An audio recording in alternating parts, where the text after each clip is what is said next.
Hello there everyone, how you doing today? I hope you're all well. Today we're going into r/nosleep and reading a bunch of horror stories for you. As of recording this intro, I have no clue how many I'm going to be recording. It just depends how long each horror story is. Now, if you enjoy, remember to like, subscribe, and leave a comment down below. And let's get started, shall we? It Came from the Swamp. Written by B.W. Byers 2233. This story takes place in the autumn of 1977 at a camp that belonged to a friend of mine named Dave.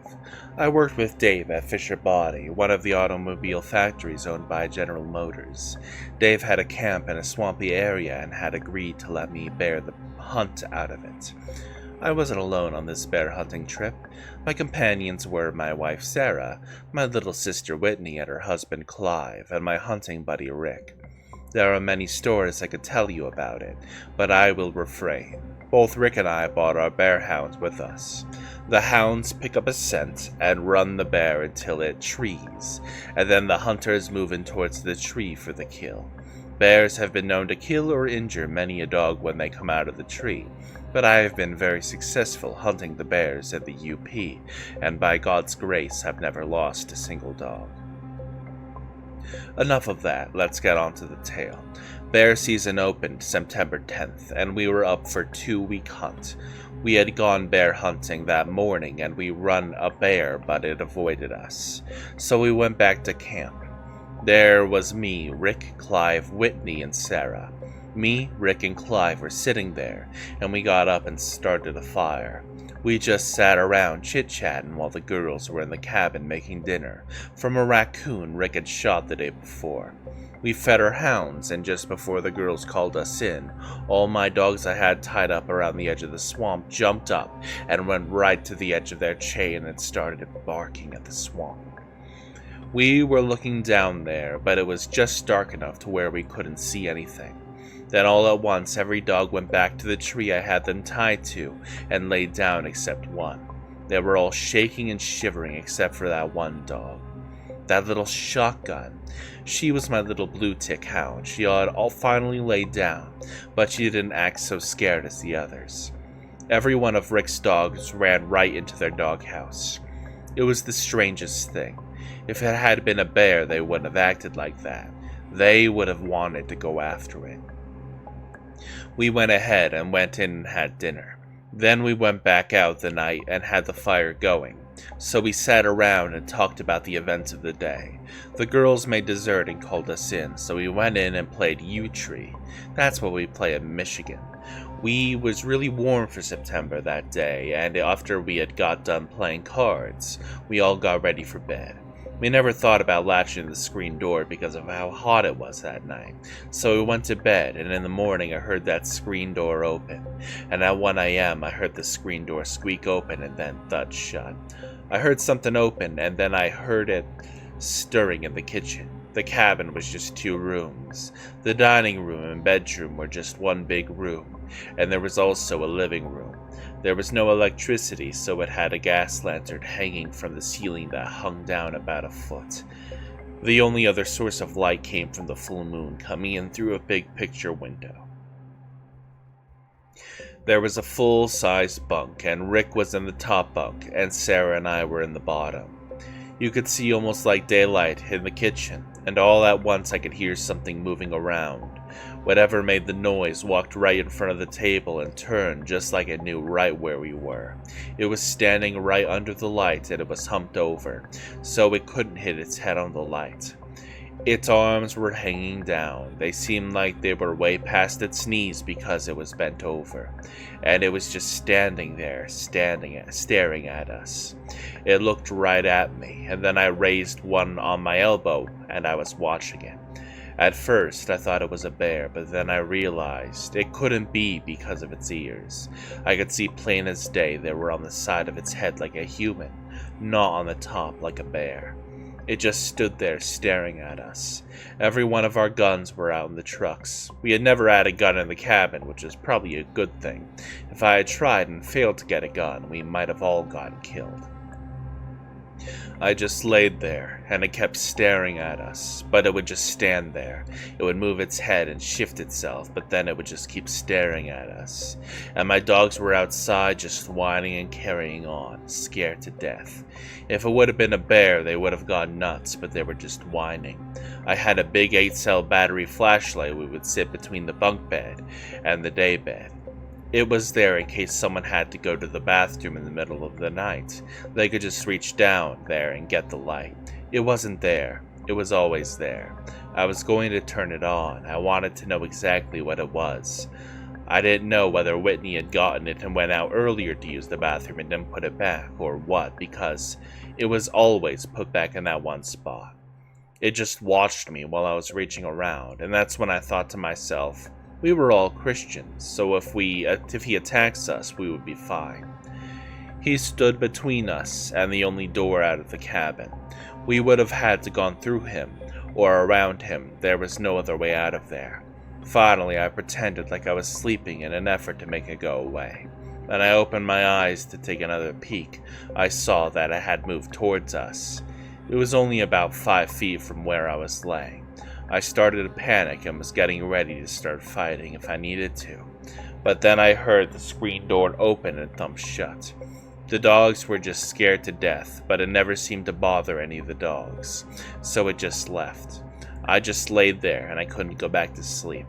I just held my breath and prayed that it wasn't coming back. After I was sure that it wasn't coming back, I slipped out of bed and crept over to the doorway. When I looked out into the night, I saw it peeking at me from around my truck.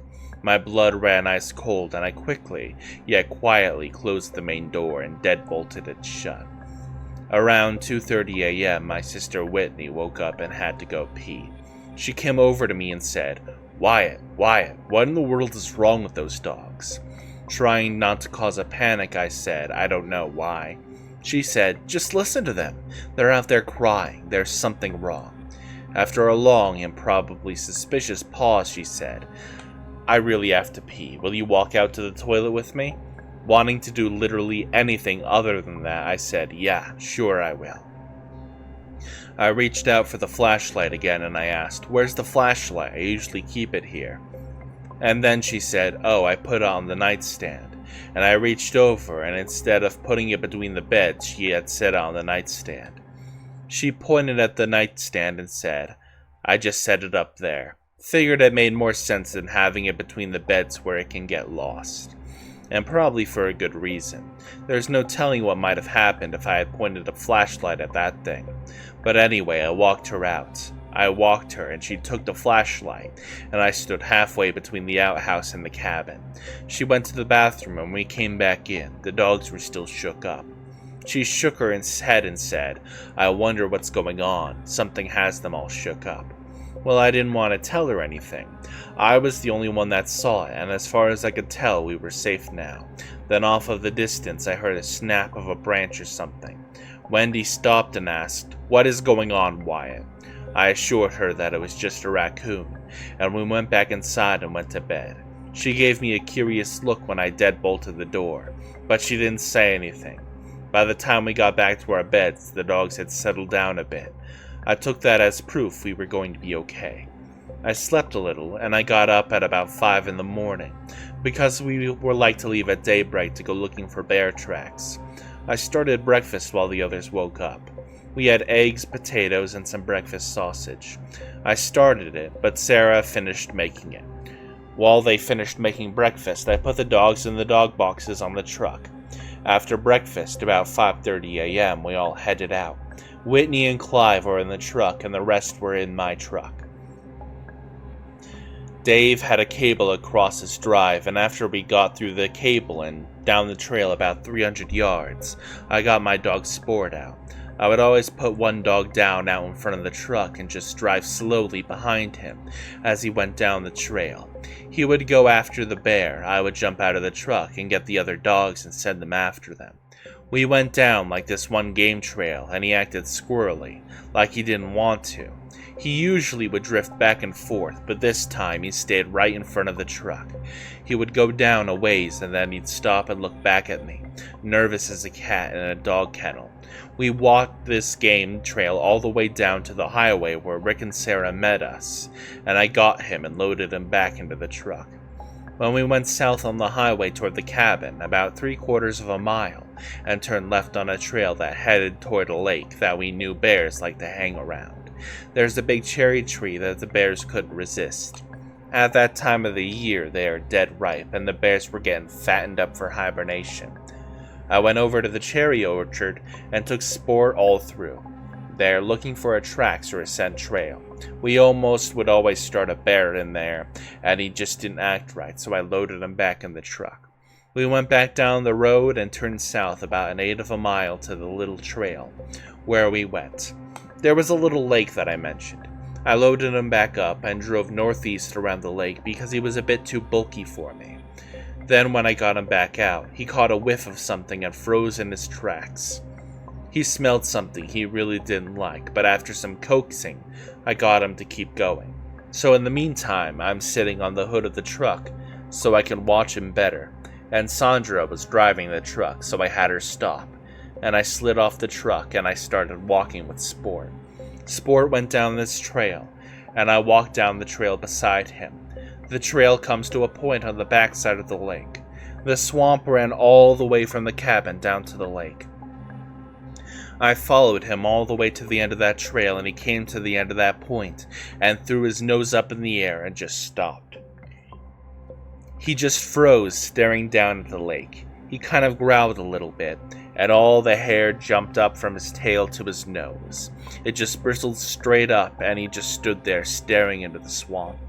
I started looking down at where he was staring, but I couldn't see whatever he could. He looked at me and just turned around and started back towards the truck, stiff-legged and breathless.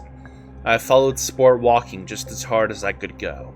I knew that he saw something bad. The hair on the back of my neck stood up, because I knew that if I had been a bear, Sport would have gone right down there after it. He headed right back to the truck, and I had the tailgate down on the truck. When we got close to the truck, he took off running, and he jumped right into the truck and began trying his hardest to get into the dog box with the other dogs. I still hadn't told Rick and them anything about the night before, but I was beginning to think that I ought to. That evening, after we all got back to the cabin, I told everyone what happened with the night before. Whitney was immediately angry and wanted to go home and said, "It never bothered us. It came into the cabin, but we'll make sure we shut the doors now." It just stood there looking at us. Anyway, we stayed up there, had another full week to hunt. As far as I know, it never bothered us anymore, and I never bothered it. I would have turned that flashlight there, no telling what might have happened.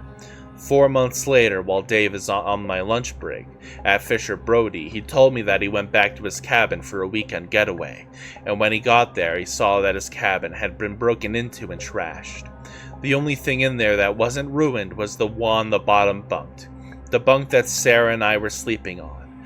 I didn't tell him about the experience I had, but I knew whatever that thing was bad that it broke in. I'm not sure what it wanted with us, nor why it went out of its way to deliberately preserve where I was sleeping. After all these years of telling this story to my friends, children, and grandchildren, I don't know what it was, and I pray to God that I never find out. That is the first story we have here.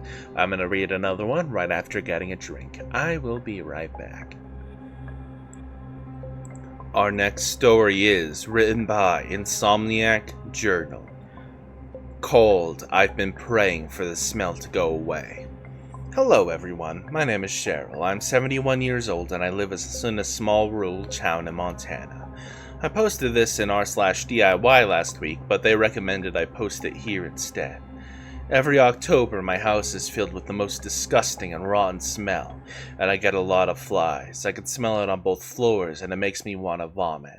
It seems like it's coming from under the sink, but bleaching doesn't help at all. Sometimes it's so thick that I can taste it, like I'm being suffocated by a dirty rag.